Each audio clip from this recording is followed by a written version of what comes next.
जहां नारायण नर के रूप में भविष्य की यात्रा के लिए सज्ज हो रहे थे, वहीं रावण स्वयं को नर से सुरक्षित करने के लिए यमलोक की ओर बढ़ रहा था।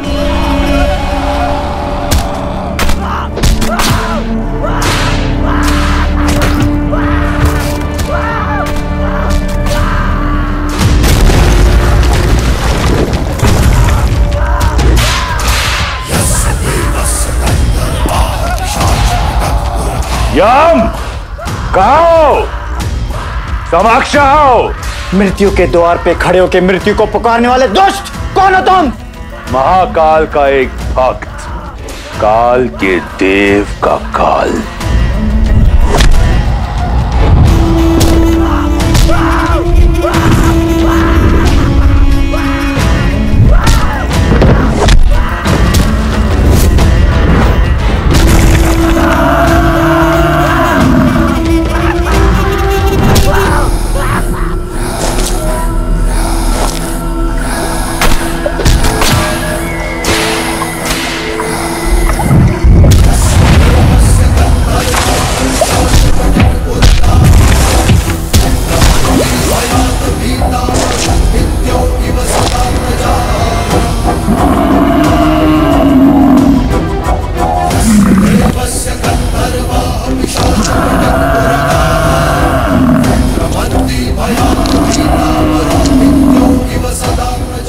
लौट जाओ दशानन।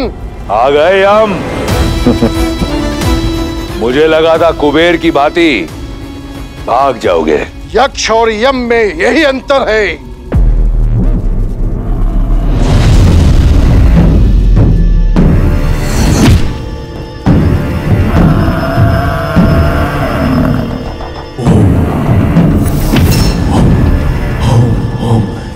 काल को ललकारने वाले अकाल मृत्यु को प्राप्त करते हैं।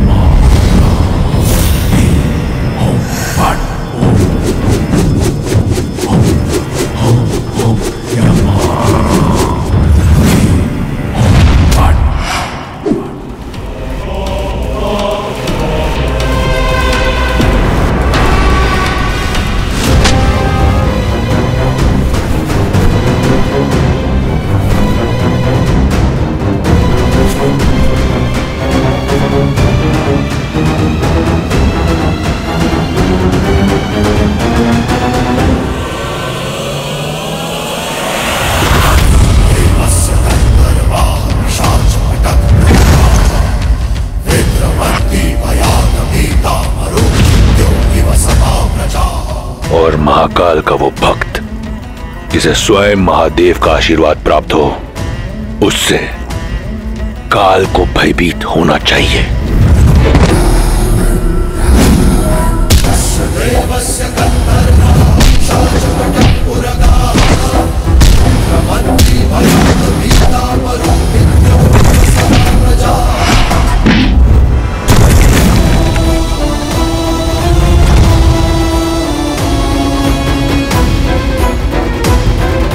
मूर्खता मत कर रावण। ब्रह्मदेव के दिए वरदान का अनुचित लाभ मत उठा। उसी वरदान के अनुसार तुम मुझे मार नहीं सकते। सोचता हूं आज मृत्यु को ही मृत्यु दे दूं।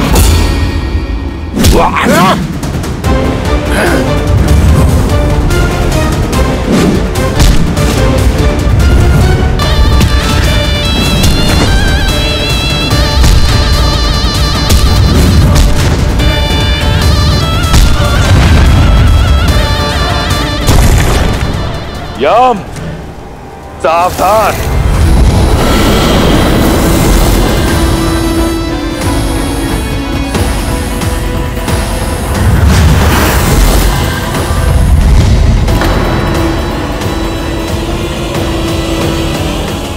रुक जाओ दशानन।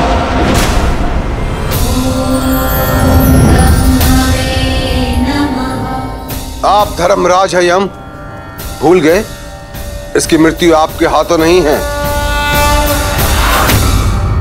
और रावण तुम मृत्यु को नहीं मार सकते, फिर भी यहां आए, चाहते क्या हो? बस इतना। मैं सबसे अभय हूं, परंतु नर से नहीं। वही अभय लेने आया हूं, अमृत। अमृत? अमृत नहीं मिल सकता। तुम अमृत के पात्र नहीं हो। जानता था। जाइए आप, परंतु मैं यहां से नहीं जाऊंगा। मेरा निश्चय अटल है। जब तक मुझे अमृत नहीं मिल जाता, मैं यहां से नहीं जाऊंगा। तुम्हें अमृत पान कराने का अधिकार मुझे नहीं है रावण। वचन रहा, रावण का वचन। मैं उस अमृत का पान नहीं करूंगा। यदि मैंने ऐसा किया तो आप अपना वरदान निष्फल कर देना।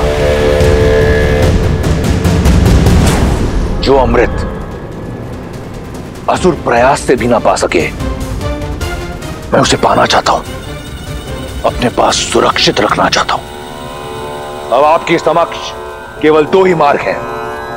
या तो आप इस असुर को वो कलश दे दें, या फिर यहां मैं यम को व्यस्त रखकर सबको अमर कर दूं।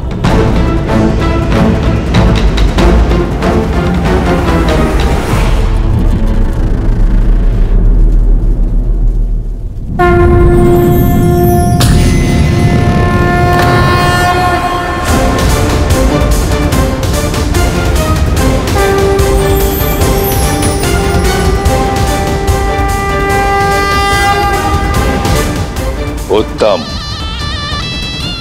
अति उत्तम। वचन रहा, मैं इसका पान नहीं करूंगा। यह सर्वदा मेरे साथ सुरक्षित रहेगा।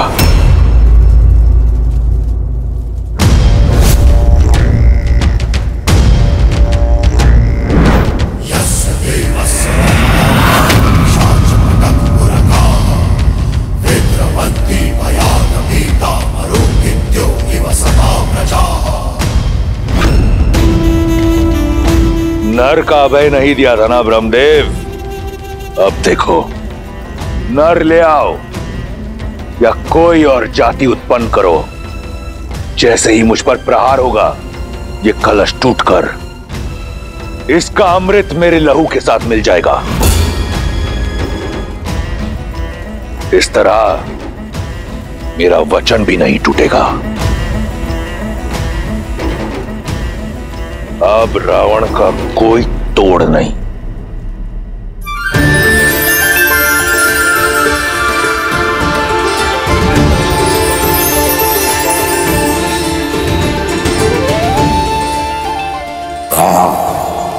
आकाश में घुलता यह हरा रंग इस बात का प्रतीक है कि राजकुमार गुरुकुल से अयोध्या के लिए प्रस्थान कर चुके हैं। श्री रामचंद्र की जय, श्री रामचंद्र की जय, श्री रामचंद्र की जय, श्री रामचंद्र की जय, श्री रामचंद्र।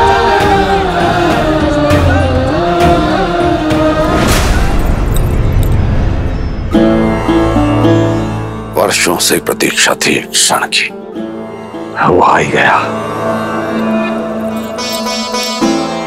प्रतीक्षा तो हमने भी की है, अपने पुत्रों के लौटने की,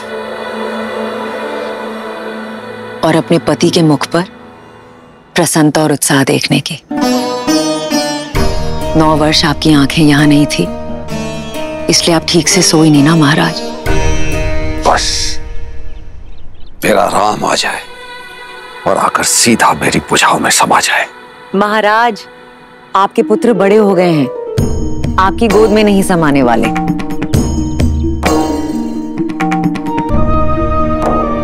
हम तो ये भी नहीं जानते कि हमारे पुत्र दिखते कैसे हैं महाराज। ये निर्दयी समय कितने वेग से दौड़ता है ना।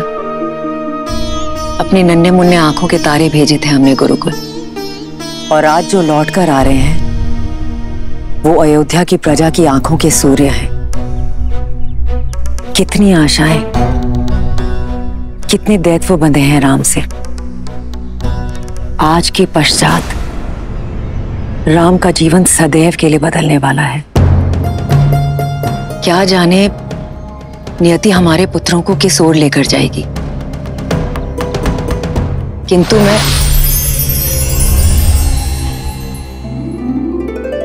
महाराज, इस रंग का क्या अर्थ है?